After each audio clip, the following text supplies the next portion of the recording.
J'ai le plaisir de vous annoncer les résultats du concours photo L'œil du climat, co-organisé par Météo France et Géo. Cette année, les photographes qui ont le mieux capturé le changement climatique en France sont Glenn Bulot, qui remporte le prix du jury pour sa photo Naufrage, Florian Ambrosino, qui remporte le prix du public pour sa photo Arcus à l'approche, et Guillaume Théo, qui gagne le prix Outre-mer avec sa photo Réchauffée sous UV. Je suis chasseur d'orage en France et aussi partout dans le monde depuis plus de 10 ans. Et pour une fois, c'est juste à côté de chez moi, dans l'Hérault à Frontignan. Je voyais une ligne à l'horizon qui s'avançait progressivement vers moi et j'ai rapidement compris avec l'expérience qu'il s'agissait d'un Arcus.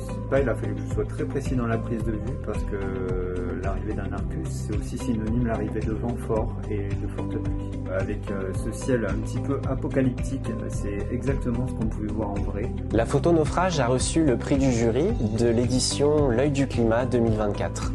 Cette photo met en lumière deux phénomènes météo distincts. Le premier, c'est la surcote marine. Le second, c'est le phénomène d'inondation. Donc le phénomène de surcote, c'est lorsque nous avons une zone de basse pression, une dépression, voire une tempête, qui arrive et qui, du fait de cette zone de basse pression, va créer une élévation temporaire du niveau de la mer. Ça peut être problématique lorsque c'est notamment conjugué à un phénomène de forte marée.